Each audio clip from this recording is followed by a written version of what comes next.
Nga Gjergj Zefi.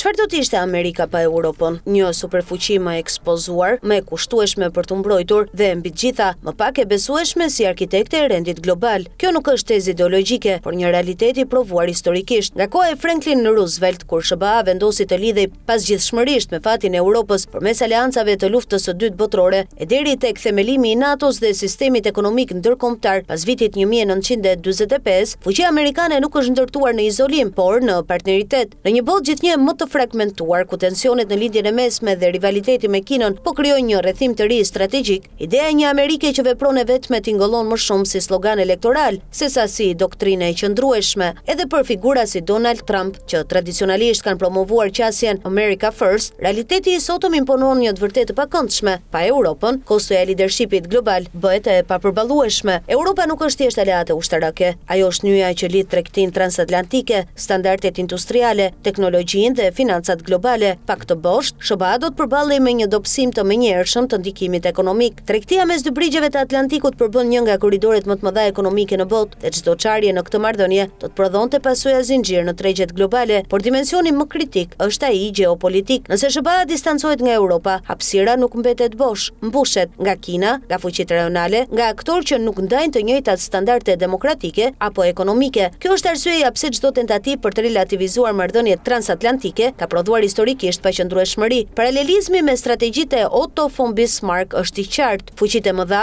mbijetojnë jo duke u izoluar, por duke menaxhuar aleancat. Edhe SBA sot është në një moment të tillë ku duhet të zgjedhë mes dominimit të vetmuar dhe udhëheqjes së përbashkët. Nga ana tjetër, Europa nuk është më ajo e pas luftës së ftohtë, është më e fragmentuar politikisht, por ende thelbësore strategjikisht. Kapacitetet industriale të Gjermanisë, pesha financiare e vendeve si Franca dhe roli diplomatik i BE-s e bëjnë atë një partner të pazëvendësueshëm. Në këtë ekuacion, SBA nuk është më mbrojtësia absolute, por pjesë e një ekuilibri të ndërsjell. Nëse e çojmë analizën më tej, një Amerikë pa Europën do të ishte më e varur nga rajone të paqëndrueshme për energjinë dhe zinxhirët e furnizimit, krizat në Gjirin Persik, tensionet në Azi dhe konkurenca teknologjike do të kërkonin një angazhim shumë të madh ushtarak dhe financiar pa garancinë e suksesit. Në fund, pyetja nuk është nëse Amerika ka nevojë për Europën. Pyetja reale është, a mund të ruajë Amerika statusin e saj global pa të? Historia jep një përgjigje të qartë. Çdo herë që SBA ka vepruar në koordinim me Europën, ka ndërtuar rend. Çdo herë që është tërhequr në vetvete, ka lënë hapësirë për krizë. Në këtë moment kritik, kur bota po hyn në një fazë të re rivaliteti, aleanca transatlantike nuk është thjesht një zgjedhje politike, është një domosdoshmëri strategjike.